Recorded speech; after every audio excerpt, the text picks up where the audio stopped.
G'day, Ziggy here, CEO of 3P and author of Money Does Grow on Trees. Now, we are talking all things crypto, Bitcoin, Lightning. We're talking about a whole range of things anyway. So the boys in here were asking our guest, Jonas Bonner, we're asking a guest about a few things that when I hear it, I just got no idea. Right? No idea, Jonas, and that's why you're here. But one of the questions was, is there a Bitcoin treasury in Australia? And the answer to that is yes, there's actually multiple. Okay, what does that mean? What's a treasury? A Bitcoin treasury company is basically what Strategy, which used to be called MicroStrategy, really pioneered in the US.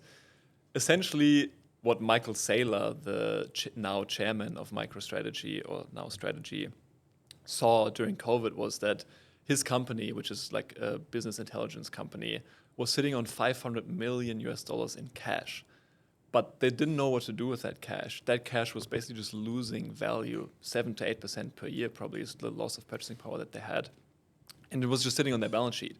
And he then, through a good friend of his, discovered Bitcoin and understood what Bitcoin really was, and that it was ultimately a hedge against monetary dilution and inflation or devaluation of your currency.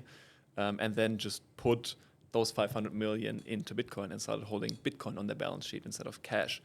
And that was so well received that the stock price appreciated a lot. And then he discovered that if the stock price appreciated more than the price of Bitcoin, he could issue more shares and then through the money that he made from the issuance of those shares, buy more Bitcoin as well. Then he discovered that he could... I heard him on a podcast and it was fascinating because he did his research during COVID. Gee, what's COVID done? COVID's done a whole range of things, right? But I did listen to him. I can't remember... Was it a Joe Rogan podcast? It was one of those, but fascinating Lex the way... Friedman, maybe? Might have been. Because he hasn't been on the Joe Rogan yet. Everybody's trying to get him on maybe Joe it wasn't Rogan. Joe Rogan. But Lex Friedman. But just the way that he came across it. And this guy's, I think he's in his 60s, right? Yeah, I think so. I think he's in his 60s and he's a very successful businessman. And here he was sitting around and saying, well, what do we do with this cash? Yeah. And if you listen to some of his podcasts, especially the earlier ones, he's incredibly smart. He used to be an aeronautic engineer before starting his business. He studied engineering at MIT. And like you can see that he has a really, really good understanding of the history of science as well. Yeah, he's already got that bent. Yeah, and interestingly, he in 2013, I think, tweeted something about Bitcoin where he basically said, oh, like Bitcoin's going to go nowhere. And then 7 years later, he re-educated himself and actually went down the rabbit hole, discovered how good this thing was, and he is now all in with his company. Does Warren Buffett have Bitcoin? No. And him and Charlie Munger, I mean, Charlie Munger's passed away now, but they were always big critics of Bitcoin. They just didn't understand it, I think. Yeah. And that's one of his philosophies, right? Which is if you don't understand something, don't invest in it. Exactly. And it's worked well for him. Yeah, exactly. And you don't need to understand everything. Yes. And, you know, if you're in that age, then... Yeah, well... If you're sitting on hundreds of billions... Yeah, no, don't worry. Yeah, don't worry. Okay. So what are the roles of governments? Because I want to talk about regulation as well. Like how much is... Because we said one of the features was that it was deregulated, or it's never been regulated, right? So not it's been deregulated, but that there is no centralised control by a government. But would that change? The control will never change because Bitcoin is something that nobody controls. It is controlled by the whole network as a whole, if you will, but in a way where it's also basically impossible to change anything about Bitcoin. What governments can do, however, is put in regulations that make the use of Bitcoin maybe safer and more regulated for institutions and private individuals in their countries. And we've seen the US do a massive 180 towards crypto and Bitcoin especially in terms of regulation. They've become super friendly because they want the innovation to happen in the US, which is what they've done for the internet as well. Like that's one thing about the US is they go back and forth a little bit, depends on Democrats versus Republicans and all of those things. But the way that it's grown into the country that it is and how it's become so wealthy and prosperous. The Americans are always just, let's assess it and let's go with it if it's good. Let's try it out. Yeah. Let's fail a few times and then learn from our mistakes rather than sitting on the sidelines. It's a Gary Vee principle, right? It's Gary Vee principle of failing in order to succeed. Yeah.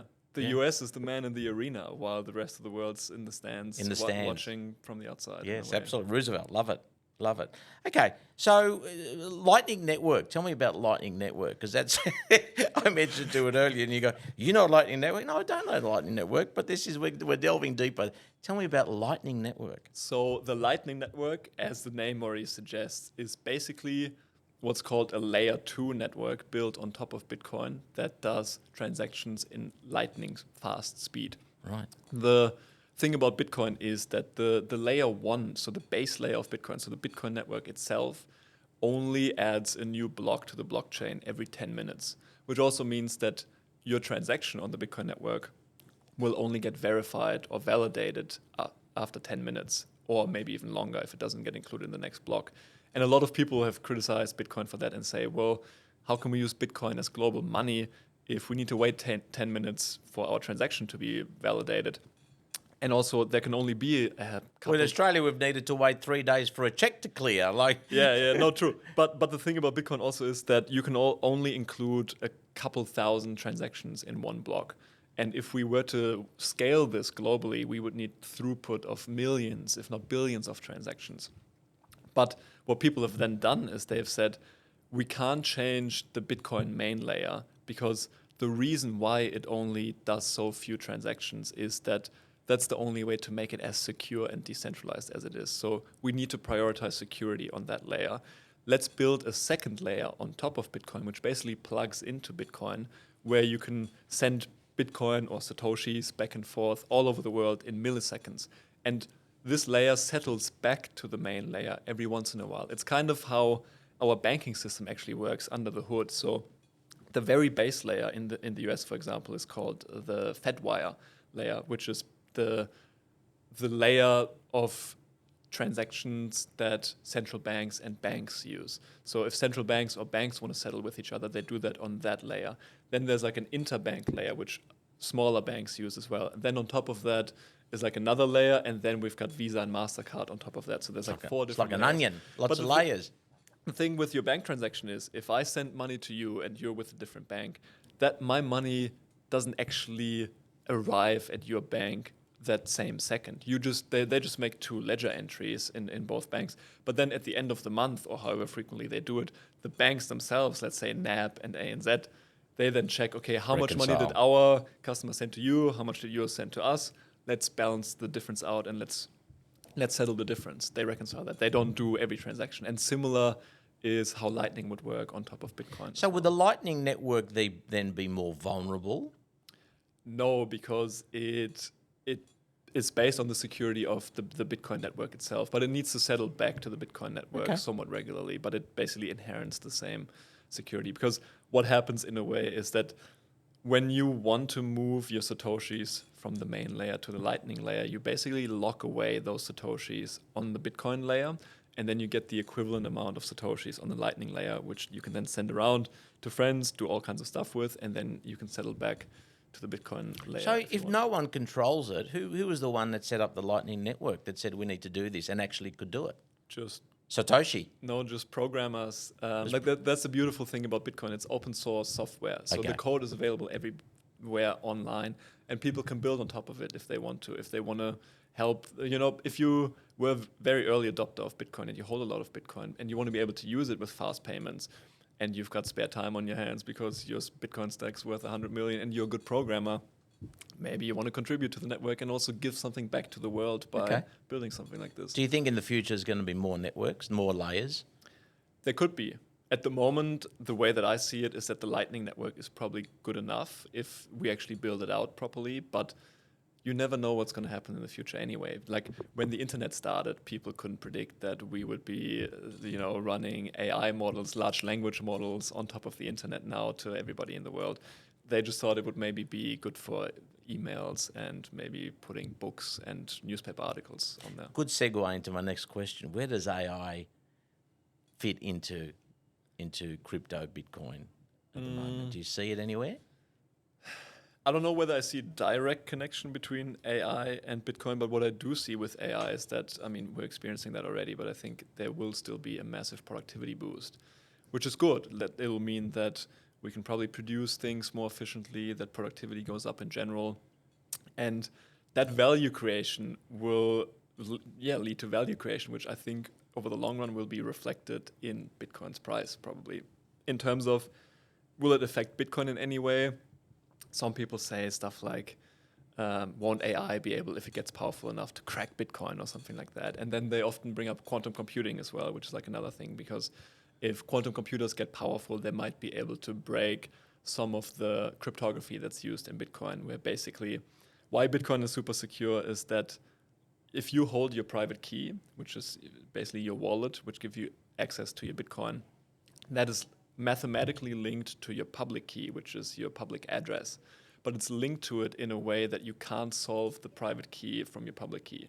So your address is what you use out there to give to people if you want to receive Bitcoin, and they can send Bitcoin to that address. And the way that you access that Bitcoin is with your private key. And they're mathematically linked in a way that you can't backsolve it. But a quantum computer might one day be able to backsolve it, which then people say is an issue because at that point Bitcoin, becomes vulnerable. But the beautiful thing about Bitcoin is that because it's a network that's distributed everywhere, it can evolve as well. So if quantum computers ever became a problem, we could just come up with quantum-resistant cryptography and upgrade the Bitcoin network to that. Everybody in the network would have to agree, otherwise they get left behind on the old network, which then is their problem in a way. But that problem can totally be solved. And the thing about quantum computers as well is that if quantum computing becomes powerful enough to break the cryptography in Bitcoin, it'll be able to break everything in the world. Like we're talking nuclear codes, all the banks in the world. We might as well just go out in the country and live off the land, eh? Exactly. But the thing is that everybody knows about that. So everybody in the world, universities, governments, they're already working on solutions for that to anticipate it. So not too worried. Yeah, awesome. Okay. Now, we spoke about in part one about institutions adopting it. And so we've got large institutions out of the US that own Bitcoin. And there's ETFs now that you can invest in, that own various, I guess, Bitcoin and various other cryptos. Tell me a bit about that, because coming back to your role at AMP, being the only superannuation fund provider that invests in Bitcoin, tell me about that role and the role of institutions. Yeah, I mean, if you think about it, if Bitcoin really is what Bitcoiners think it is, this new monetary alternative, then at some point you would expect everybody to adopt it, including institutions, right? It would have to happen to get to full adoption. It would be inevitable. So I think what's happening now with the launch of the ETFs that we saw in the US last year is that institutions are now seeing it as an institutional grade asset. And that's really what triggered us at AMP to look at it as well, is that the ETFs launched, the US basically gave it a green light to be an institutional asset. Let's have a look at what Bitcoin actually is, and does it have a place in our portfolios? For us, the answer was yes, only in a very small allocation and very tightly and dynamically managed, very risk responsible.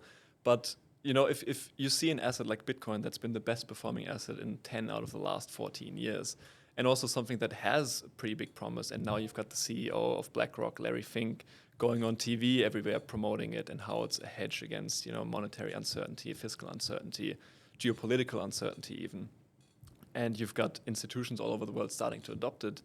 Maybe it deserves a fresh look, and maybe the risk now is not owning Bitcoin. The risk now is not owning Bitcoin. Yeah, because the thing is, in any portfolio building, you talk about the various asset classes, and this would fit into the alternative classes because it's not traditionally one of the ones that are there at the moment. And just like with anything, it's about reducing your risk through diversification. Exactly. And like you said, that there's a risk now of not owning it. What's the risk of not owning it? So I think that's a good move to have an allocation that is in a portfolio, and so it would make sense that everyone has an allocation in general terms to the asset classes that are available, and certainly this one is one that if the regulators are into it in terms of regulating it and looking at it, if the institutions are looking at it, it makes sense that I have a little bit in there too. Yeah, and like you said, just leaving maybe what Bitcoin is and whether you believe in Bitcoin or not aside. I mean, obviously it requires a bit of that, otherwise you wouldn't invest in it. But if you just look at it purely from a portfolio diversification and portfolio return optimization point of view, if you actually do the historical analysis, and this is what I do for work, I work as a quant, so like the data nerd at the investment team in AMP. If you look at the correlation between Bitcoin and equities and bonds, for example, assets that you typically find in diversified portfolios, over the long run, it's been really, really low. On average, close to zero. Sometimes it correlates with equities, sometimes it's negatively correlated with equities. But the beautiful thing about that then is if you really hold Bitcoin in your portfolio over a long run, it will balance out the volatility of the rest of your portfolio. But because Bitcoin has been so well performing and it's seen the highest returns out of all assets over the last, more than a decade, if you add a small allocation of Bitcoin to your portfolio, the volatility of Bitcoin basically gets diversified away by the rest of your portfolio, and all that you're left with is the additional return that you get from owning a little bit of Bitcoin. So just from a purely mathematical point of view, it already makes sense just looking at the numbers. Well, I can already see the challenge in a portfolio is that if the Bitcoin outperforms the other asset classes, then the percentage you've allocated there is going to become greater. Yes, and then you can choose if you want to rebalance. And then you can choose, do you rebalance or do you just let it run? Let it run. Be tempted to let it run, wouldn't you? Based on what you're telling me, I'm going to let it run. I think it's a sensible strategy. Yeah.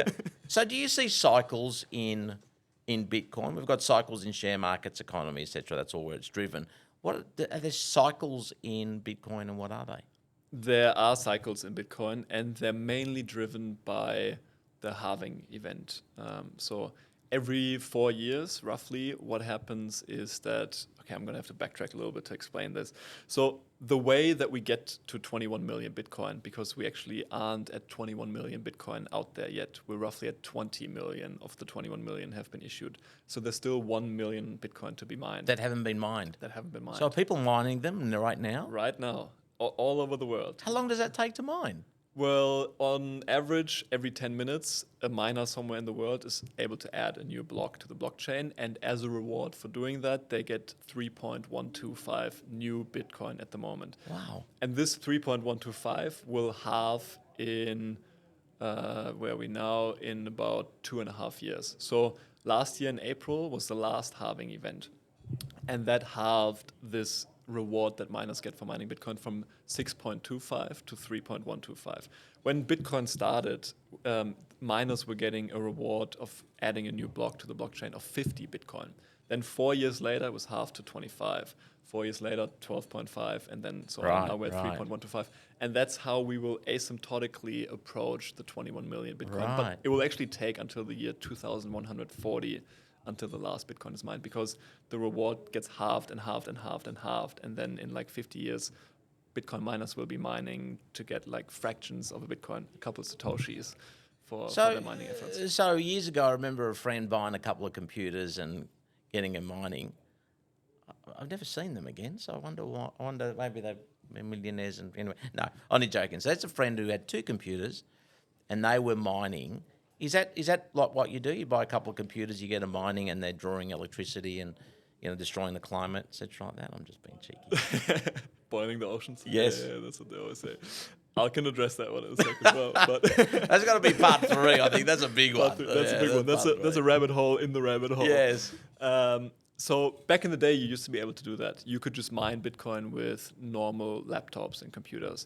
But because Bitcoin mining has become so competitive over time, they've now moved on to using completely specialized hardware, ultra efficient computers at doing just what's required for Bitcoin mining. You can't use those computers for anything else. But they're so specialized that with a normal laptop, you wouldn't be able to mine Bitcoin. Just wouldn't work because it's way too inefficient.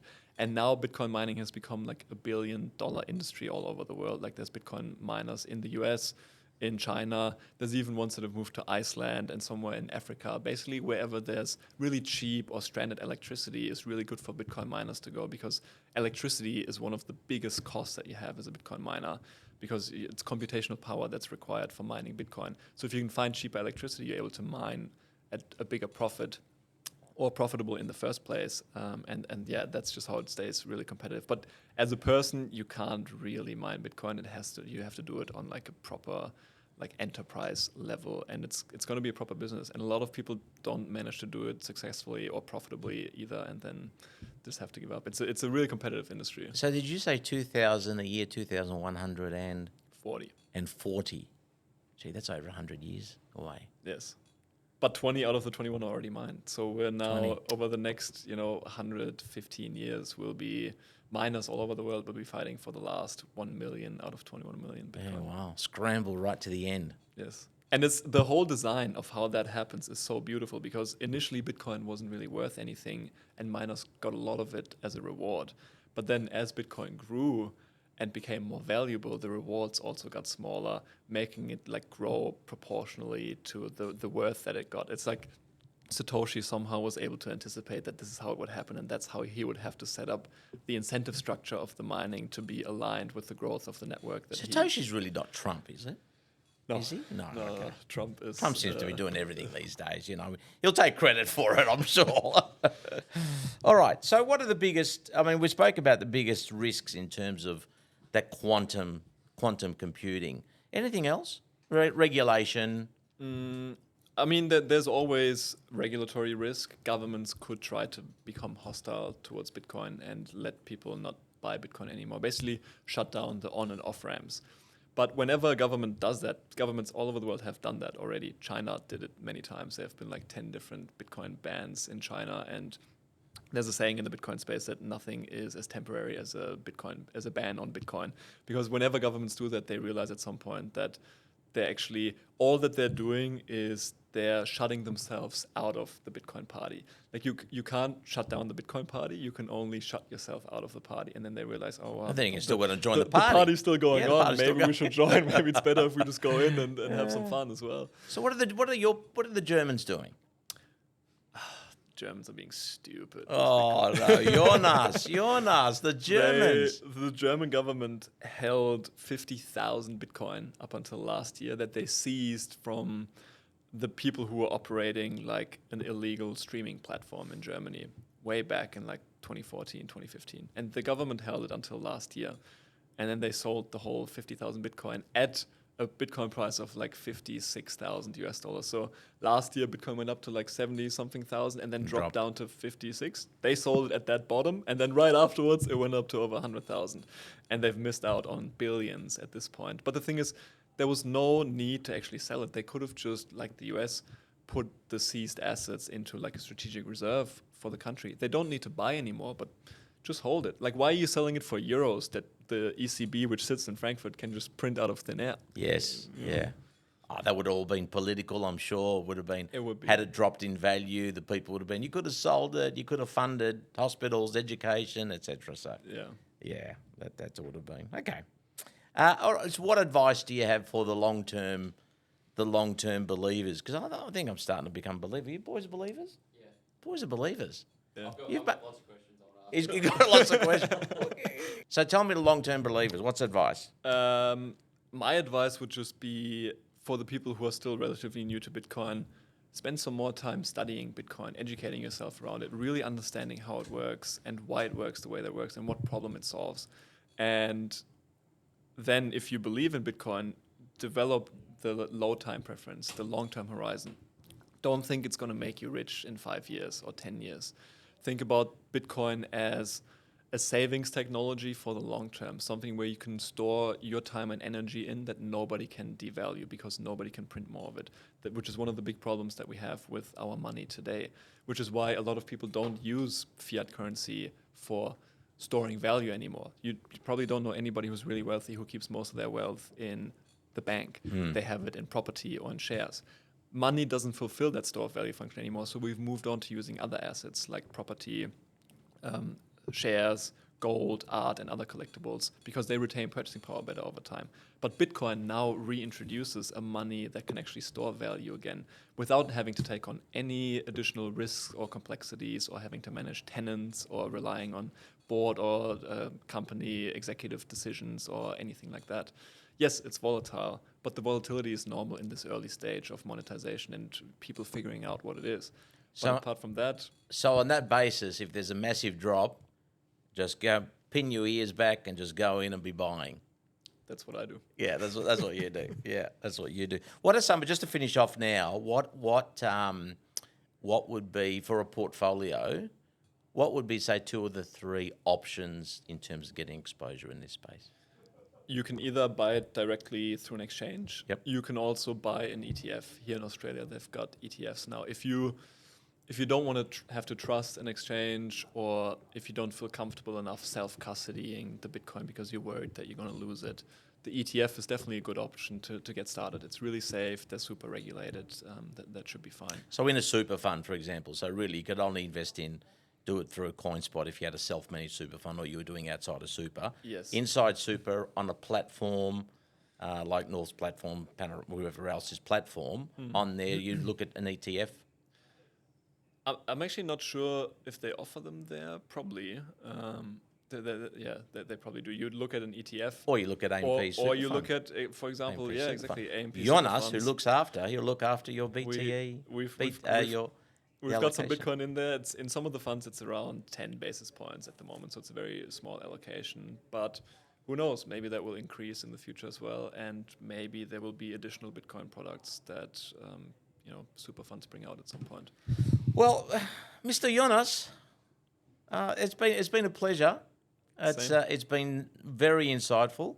I think we've given a lot of value to the ones that have never heard of it. Oh, I think everyone's heard of it. Probably 90% of people have heard of it.